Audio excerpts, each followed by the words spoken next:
সমাজ সংস্কার, ইসলাহে মুআশারা, ইসলাহে মুআশারার সমাজ সংশোধন।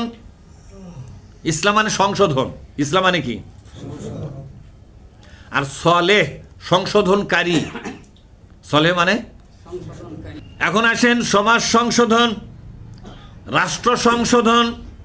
সমাজ সংশোধন মানে হলো এ সমাজের সমস্ত নিকৃষ্ট লোকদের হাত থেকে সমাজের নেতৃত্ব কর্তৃত্বকে খতম করে দেয়া আল্লাহওয়ালা লোকদের হাতে সমাজের দায়িত্বভার দিতে হবে, ঠিক না? রাষ্ট্র সংশোধন মানে হলো নিকৃষ্ট জঘন্য চরিত্রের লম্পট, দুর্নীতিবাজ, চাঁদাবাজ, লুটেরা রাষ্ট্রীয় সম্পদ, জনগণের সম্পদ লুটপাট করে যারা খায়, মিথ্যা প্রজেক্টের মাধ্যমে, মিথ্যা প্রজেক্ট দিয়া হাজার হাজার কোটি টাকা পকেট ভরায় যারা, এরা হলো দুর্নীতিবাজ কিনা জোরে কন?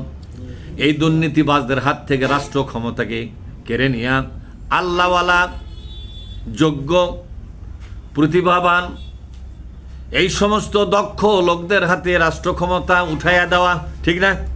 তাহলে রাষ্ট্র ক্ষমতার পরিবর্তন, রাষ্ট্র ক্ষমতার সংশোধন কি তলোয়ার দেওয়া হবে? এখন কি দেওয়া হচ্ছে? এই যে জালেম আওয়ামী লীগ গেছে, আর একদল জোরকার যা বসবে না, ক্ষমতা ভোটের মাধ্যমে বসা লাগবে।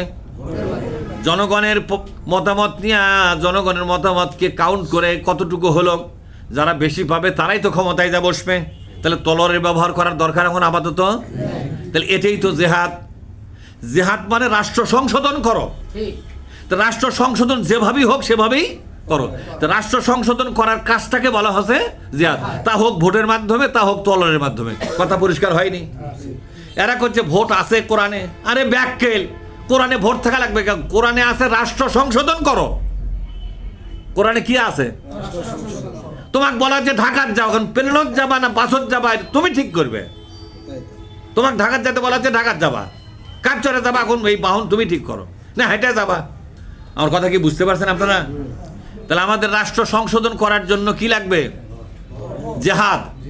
তাহলে জেহাদটা কি? এখন ভোটটাই হলো জেহাদ। এখন ভোটটা কি? জেহাদ। ভোটের কথাটা আল্লাহ তাআলা সূরা নিসার 85 নম্বর আয়াতে বলেই দিয়েছে। ভোট, ভোট মানে সমর্থন দেওয়া, কাউকে সুপারিশ করা। আমি সুপারিশ করতেছি অমুক লোক নেতা হোক, তাহলে এই সুপারিশটা কি প্রকাশ্যে আর হয়? এই প্রকাশ্যে করবার যে মেলা কাঁচাল হবে না, যে আমাকে সুপারিশ করবার তুই ওয়াক করলো কেন, তাহলে ওঠেই তো পিড়ে শুরু হবে। যে সুপারিশ করার কাজটা এখন ভোটের সেন্টারে, বুথের মধ্যে, যাতে কেউ টেন না পায়। আপনারা মনে করছেন এই সুপারিশ খালি পরকালে হয়? এই সুপারিশ মানে সমর্থন দেওয়া। আমি সুপারিশ করতেছি এই লোকটা এই অঞ্চলের এমপি হোক, এটা আমি তাকে সমর্থন করি, তাকে সুপারিশ করি। এই সুপারিশ সমর্থন, এটাকে ইংলিশে কি বলা হয়? ভোট। কি বলা হয়? ভোট তো ইংরেজি শব্দ, বাংলাটা কি? সুপারিশ করা, সমর্থন করা। বলছে ভোট জায়েজ নাই, সমর্থন করতে পারেন। তাহলে ইংরেজির কি বলছে ওই? আর ইংরেজি হলো ভোট। ভোটের মানে তো সমর্থন করা, সুপারিশ করা। কথা ঠিক না? আল্লাহ কি বলছেন? মাইয়াশফা শাফাআতান হাসানাতান ইয়াকুল লাহু নাসিবুম মিনহা ওয়া মাইয়াশফা শাফাআতান সাইয়্যাতান ইয়াকুল লাহু কিফলুম মিনহা। যদি কোনো ব্যক্তি একটা ভালোকে শাফায়াত করে, সুপারিশ করে, একটা ভালোর জন্য যদি সুপারিশ করে, সমর্থন করে, কিয়ামতের দিন আল্লাহ তাআলা ওই ভালোর পুরো সওয়াব তার আমলনামায় লিখে দিবে। তাহলে ভোট দেওয়ার মধ্যে আমাদের সওয়াব আছে না নাই? কিন্তু কাক দেওয়া সওয়াব? ওই সলিমদ্দি? হ্যাঁ।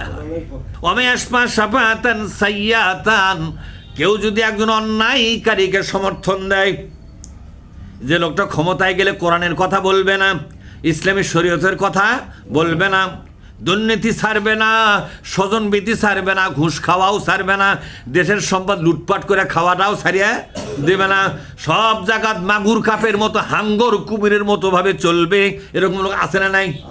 এই লোকটাকে যদি সমর্থন করে, ইয়াকুল্লাহু কিফলুম মিনহা, এর কুফল আমি তাকে হারে হারে টের পাইয়া দেব। এই সমর্থনকারীকে, ওই লোকটাকে সমর্থন করে যে কুফল, কিফলুম মানে কুফল। কুফল মানে কি? কুফল মানে শাস্তি। কুফল মানে পরিণতি, আর জঘন্য পরিণতি ওর পিঠের উপর তুলবো। কথাটা কে বলেছে? তাহলে ভোট জিনিস সেটি দিলে আল্লাহ আপনাকে ছাড়বে? সেদিনকে এক লোক করছে, হ্যাঁ সভ্য না, 1400 বছর পর ভোট আছে, সেটাও কোরআন আছে রে, এটা কি কোরআন রে? আমি করছি তোর বাপের কোরআন এটা। বাপের কোরআন মানে তোর বাপ এটা কোরআন কিনতে পারি? করছে তা আবার নেই, তো সেই কোরআনতে আছে এটা।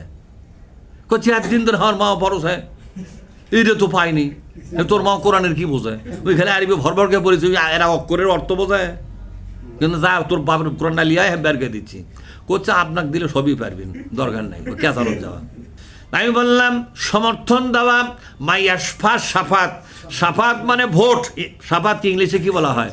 Vote and support. কথা বুঝতে পারছেন? কোনো ব্যক্তি যদি কোনো ব্যক্তিকে সাফায়াত করে, সমর্থন করে, তাকে সুপারিশ করে, হ্যাঁ এই লোকটা এই অঞ্চলের জন্য এমপি হওয়া দরকার, আমি মনে করি, আমি চিন্তা ভাবনা করে দেখেছি এই লোকটা এমপি হওয়া দরকার, এ লোকটা এমপি হলে দুর্নীতি হবে না, এ লোকটা এমপি হলে সরকারি টাকা মারিং কাটিং হবে না, এ লোকটা এমপি হলে থানার দালালি বন্ধ হবে, এ লোকটা এমপি হলে এলাকার উন্নয়নের জন্য ব্যাপক অবদান রাখবে, এ লোকটা এমপি হলে সংসদে কোরআন হাদিসের পক্ষে কথা বলবে। কার পক্ষে? কোরআন হাদিসের পক্ষে কথা বলবে। অতএব আমি এই লোকটাকে ভোট দিলাম। আল্লাহ বলছে এই ভোট তোমার আমল নামা সোয়াবে পরিপূর্ণ হয়ে যাবে। ইয়াকুল্লাহু নাসিবুম মিনহা, বলেন ইয়াকুল্লাহু নাসিবুম মিনহা।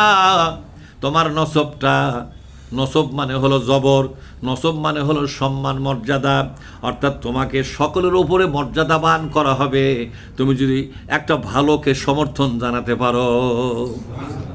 তাহলে কথাটা কতদিন আগে আল্লাহ বলে রাখতে পারি, কেবল আজকে কার্যকর হচ্ছে তাই মনে করতেছেন? এটা আগে থেকে কার্যকর আছে, কিন্তু আপনার খোঁজ রাখেন না। কোরআন তো পরেই না, মানুষ খোঁজ রাখবে কোথেকে? এটা কি রাজনীতির আয়াত কিনা? নেতা নির্বাচন করার আয়াত না এটা? তো রাজনীতি বলে কোরআনের মধ্যে নেই, তো ভোটের কথা কোথা থেকে এলো? সমর্থন করার কথা কোন জায়গা থেকে? কি জন্য দিয়েছে আল্লাহ? অর্থাৎ আল্লাহ তাআলা এখানে সমাজের ইমানদারদেরকে বললেন তোমাদের দায়িত্ব হলো ভালোকে সমর্থন করা, ঠিক না?